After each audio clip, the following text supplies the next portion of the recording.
Hello बच्चों, let's read the question. Describe the factors that influence land use pattern. हमें यहाँ पे describe करना है फैक्टर्स को जो इन्फ्लुएंस करते हैं लैंड के यूज करने के पैटर्न को.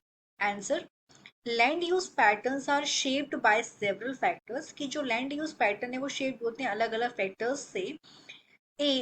One is topography, one is climate and resources. Topography.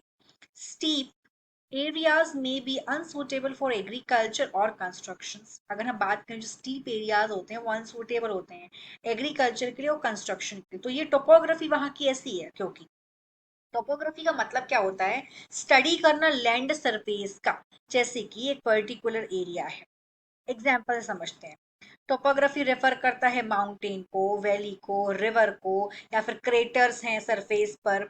तो ये अलग अलग चीजें. ये इसका मतलब होता है टोपोग्राफी. मतलब ये डिस्क्राइब करता है लैंड मास को डिटेल में. अब अगर स्टीप एरियाज है तो वो अनसूटेबल होगा एग्रीकल्चर के लिए या कंस्ट्रक्शन के लिए. जो प्लेन एरियाज हैं वहां पे लोग भी ज्यादा रहेंगे क्योंकि वहां का प्लेन एरिया है, लोगों के रहने के लिए सुटेबल प्लेस है, प्लस एग्रीकल्चर के लिए बेटर होगा. तो टोपोग्राफी एक इंपॉर्टेंट फैक्टर है कि किस तरीके से लैंड को यूज करना है. अगर हिली एरिया है तो टूरिज्म के लिए बढ़िया होगा वो. One is climate.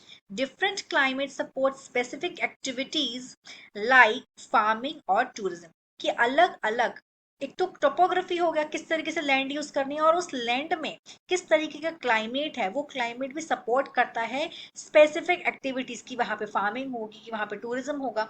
अगर मान लीजिए कहीं का क्लाइमेट बहुत बढ़िया है तो वहां पे मतलब किसी एक पर्टिकुलर खेती करने के लिए, जैसे कि चना हो गया, गेहूं हो गया, मटर हो गया, ज्वार हो गया, जो भी किसी के लिए अगर जिसके लिए सूटेबल टेम्परेचर वहां का होगा, क्लाइमेटिक कंडीशन होगी, तो वहां पे उस चीज की फार्मिंग करी जाएगी.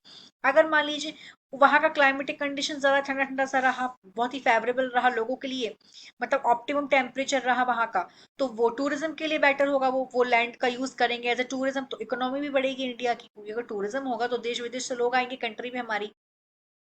तो हमारी कंट्री का किसी भी कंट्री में अगर वो टूरिज्म प्लेस होता है तो हर कंट्री के लोग वहां पे आते हैं. तो इस तरीके से इकोनॉमी भी इंक्रीज होती है.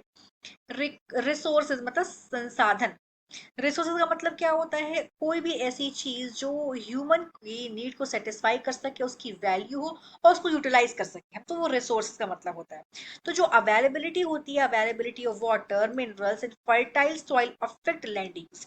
अब ये सब क्या है? वाटर, मिनरल्स और फर्टाइल सॉइल, ये सब कुछ रिसोर्सेज है. अब इनकी अवेलेबिलिटी क्या है? वाटर की, मिनरल की, फर्टाइल सॉइल की, ये भी अफेक्ट करते हैं लैंड के यूज को. अगर पानी की अवेलेबिलिटी कहीं पर कम होगी तो लैंड का यूज एक डिफरेंट पैटर्न से किया जाएगा. तो रिसोर्सेज फर्टाइल सॉइल अगर है तो वहां पे ज्यादा खेती बाड़ी की जाएगी और लैंड का यूज उस तरीके से किया जाएगा. अब हम राजस्थान की बात करें तो वहां पे जेरोफिटिक प्लांट ज्यादा होते हैं, मतलब जिसको पानी की कम पानी की जरूरत कम रहती है.